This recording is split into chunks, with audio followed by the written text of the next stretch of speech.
There's something very interesting that I've noticed with myself and my other students that I think goes overlooked, and I think it actually should be talked about more, because when it comes to practice, this way that I've seen happen with myself and others, it's a lot more natural, it's not forced, and the students are able to develop and grow in a certain way. Something similar happens, funnily enough, when somebody's reading a good book and they can't put it down. And I'm sure those watching, you have this kind of same experience. So you get a good book, right? It's new, you've never read it before, and you open it up and the story is so good, you're just flying through it, right? You're not thinking about anything.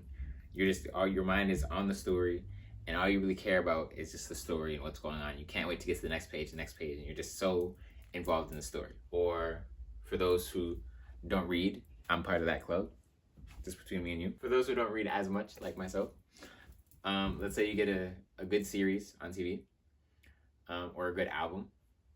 I'm listening to a very good album right now. I'm not gonna name drop it, but a very, very good album, GNX. And so you're listening to the album or you're watching the series, and you can't stop. You might have homework, you might need to clean some stuff up, you might need to handle some business, but you just have to finish it because you have that itch to finish it, and you really want to have the story come to a conclusion, and you really need to have that itch be, satisfied, so to speak. We're talking about music here, okay? Stay with me. So that natural desire that's there when we have the book, the album, whatever the case may be, to drive us to keep going, nobody's really telling us, especially with the book example. Like when I found my favorite book, nobody was forcing me to read that book. It was all natural, it was all there. Where in the past, before that, my mom, my teachers, whoever the case, they would be forcing me to finish and read that book. I've noticed something similar happens with beginner musicians and musicians in general. So let's take somebody that isn't a musician, but maybe they played in middle school and they have an instrument around somewhere, or not, right? Bottom line, they're not a musician. They're listening to music, or I don't know if people still listen to music on the radio, but they hear a song on the radio and they hear the tune, they hear the melody, they hear the person singing. They're like, I really want to learn this song. They go home that day, they go up on YouTube, and they find out whatever instrument is playing the song. Sometimes, you can't really tell. It's piano. Great. They don't have a keyboard, they get a keyboard. And they get the keyboard in the mail, it comes, they set it up, and they just start figuring it out. They go on YouTube, they watch the tutorial, and they figure it out. And they will be there, because I know this happened with me. We will be there for hours just trying to figure out that song. There's no teacher around. There's nobody telling us to practice the song 1,000 times like we are. There's nobody around. It's just us and that song, and we really want to learn that song. And we're there for hours, and there's nobody else around telling us what to do, how to put our fingers there. We just want to figure it out, and we want to make the sound as similar as the sound as the song. And once again, nobody's around telling us to practice. The only goal that I had and you had in that situation was, I want to play Golden Hour. I want to play Best Part. I want to play Humble. And that's what I want to do. And once again, nobody had to tell us to do that. It was all us. Nobody was forcing us.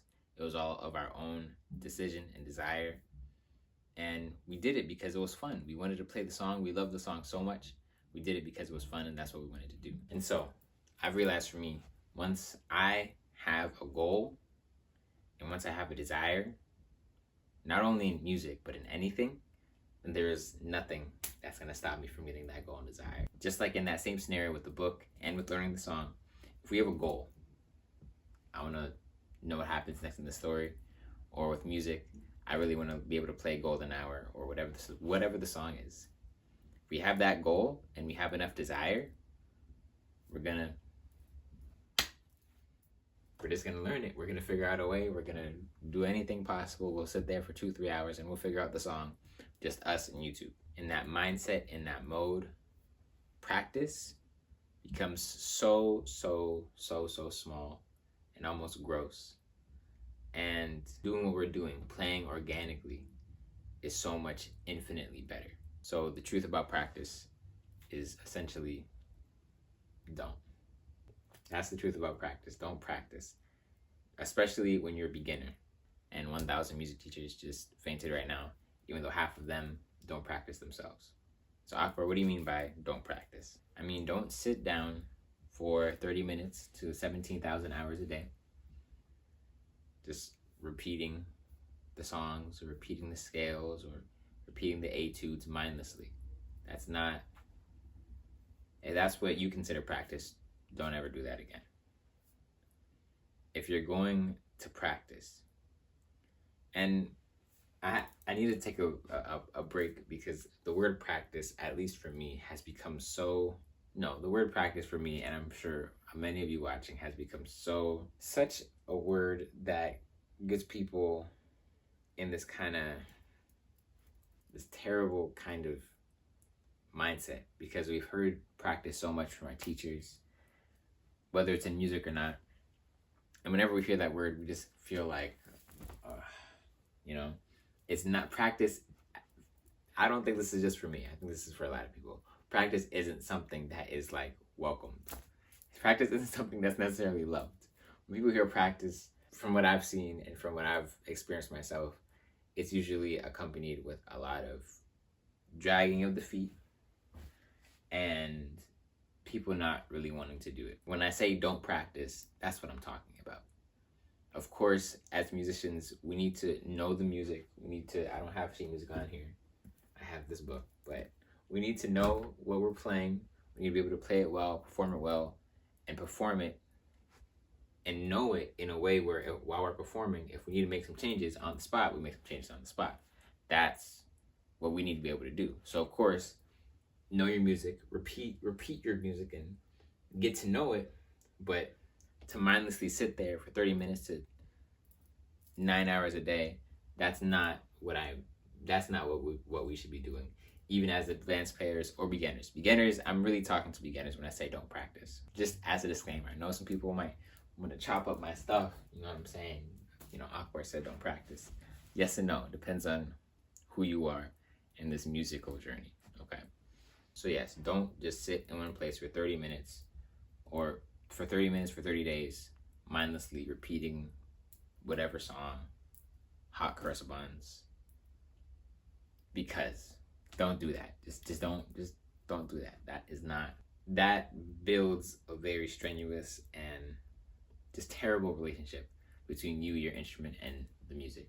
You don't want to do that at all. And you don't want to do that, period. I know, because I don't want to do that. And I know that you don't want to do that. What is the alternative?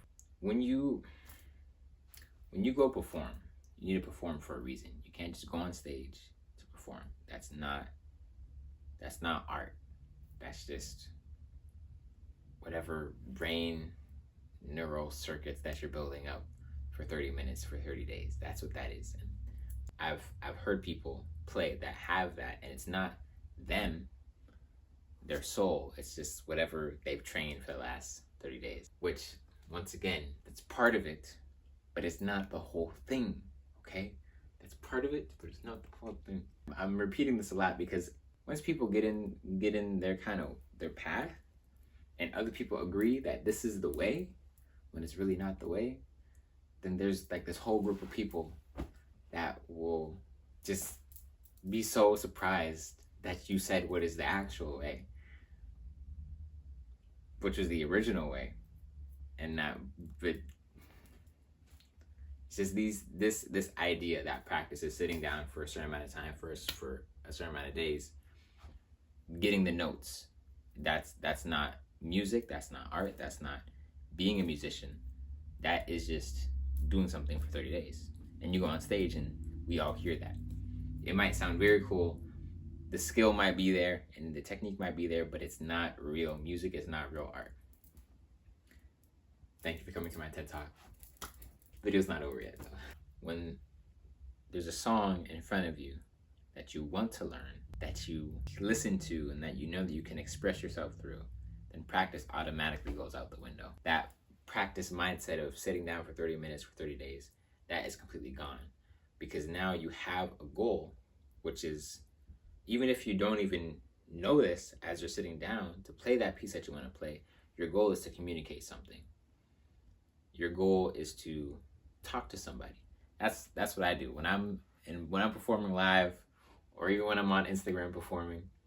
I'm talking to people. I'm talking to my old friend groups. I'm talking to people that I haven't seen in years. I'm talking to people in situations that it was weird and whatever the case may be. I'm really talking to people when I perform. And that's what music is at its core. Music is a divine communication from you to your audience, okay?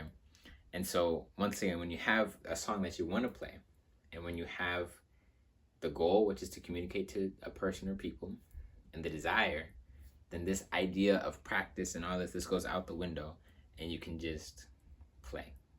You learn the notes, and it's such a breeze. There's no dragging of the feet or unwillingness to learn the song. You're just there, and it naturally flows. And this is the mind state that we should be in as musicians. Music has turned into something very, very interesting, to where more than half of the people doing it aren't really doing it.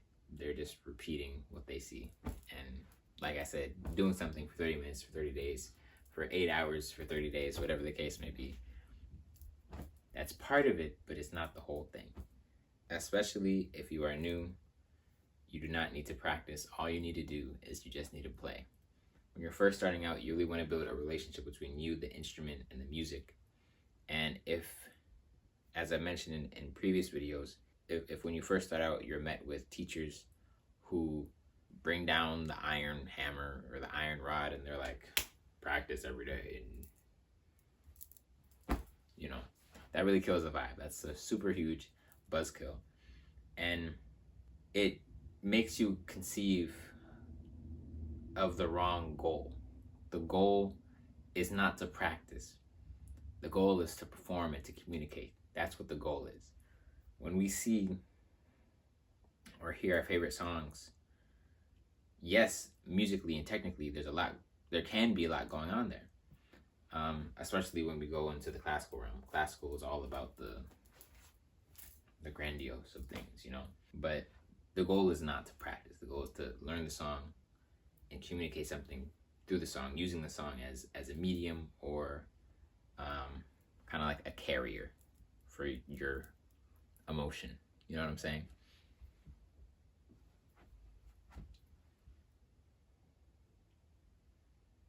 And so if you're a beginner, or if you're a person that just wants to learn music and have fun, right? You don't intend to going in front of audiences or whatever the case. You just want to have your instrument with you, and you want to learn it, and you just want to play into the sunset by yourself, nobody watching.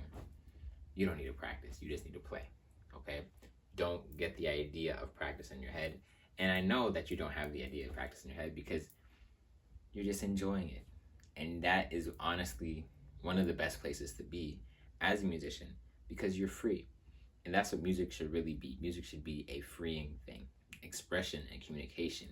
It frees people. It frees us. When we're able to communicate freely and openly without any judgment or without any kind of backlash after it, we feel the most free. And that's what music is supposed to give us. It's supposed to give us that freedom where we're able to just express ourselves in whatever space, in whatever moment, with whatever emotion. And that's what it's supposed to be. But when we give it this notion of you have to practice and you have to get it, and it's something mandatory and it's something very firm, that it automatically, the art is thrown out of that, and it just becomes some kind of neurological machine-like concoction that we say is music, but that's not really. And so to those who think that they have to practice in order to get good is very subjective. If, for me personally, if I had a formula for how to get good at music, it would involve a couple of things. The equation would be understanding the song, all the notes and symbols that are on the sheet music, if there are sheet music or whatever the case, if you have chords, understanding the chords, repeating the chords, playing the chords over and over again, which is the part of practice that people think is practice, but that's not it. Practicing the song with goals. What is your goal? What are you trying to communicate? And in your practice sessions, what are you trying to accomplish for that day? Right? Practice should never be something stagnant or without some intention. or goal. There should always be something in that practice session that you're trying to accomplish. The fourth part for me, this is my personal equation for getting good, would be playing in front of many different audiences. And this last part, just because there's a difference between playing in your room and going out in front of 2 people, 10 people, 100 people, 1,000 people, 10,000 people. Big difference, very big difference, especially with the 10,000 people and you in your room. That would be my four kind of major parts to getting good. Even getting good is very subjective. What is good? What do you think is good? What do you think is bad? Getting good is very airy and subjective, and the only person that can really tell you how or what good is you. You have to decide that. If you're solely hooked on what your teacher is saying and you're wondering and holding on to their every last word, you know, you've given your mind off to your teacher, but you should have your own mind and have your own choice and make your own decisions on what you think is good. That is your natural human right, you know, that choice and that decision making, that's yours. So good is way too subjective, and the only person that can tell you what is good is yourself and those whom you choose to believe. I'm probably gonna do a video soon on how to practice, just because, like I said, practice in music has become something so just, especially today, like musicians know, and not even musicians, but people that are the slightest bit spiritual know that today's music is something very soulless, I'm gonna say. It's not a lot of, you know, music is not like what it used to be. Artists, I should say, is not like what it used to be. So anyway, practice is not something bad. It's how we practice that's bad. And practice is one of the most real practice is one of the most important pieces of music, because that's where we spend our most time, you know. And so if we practice with this kind of, how you practice is how you perform. If you practice with this kind of just repeating the song and trying to get each note right, and as you should, but it can't be something robotic where you're trying to hit it perfectly and trying to play like Heifetz. You know, that's not it. So I'm here, I'm trying to shed some light so that we can get back to what music is really supposed to be, because it's time for the real to return, man. You know what I'm saying? So I hope you enjoyed the video. I hope it was insightful. I hope it makes you think. And if you're a musician, I hope it inspires you in some way. If you are somebody that's looking for some one-on-one help, I'm always available. Show me a DM or click the link that's on my YouTube channel, and I will see you soon. Also, in real time, I have a seminar coming up. So if you're watching this, go over to my bio as well. I'm going to leave the link to my seminar. It's happening December 28th and 29th, Falling Back in Love with My Instrument, where we are repairing and rebuilding the relationship between us as musicians and our instrument to produce better music. I will see you there. Peace and blessings. Stay safe. Have fun. Much love. Peace.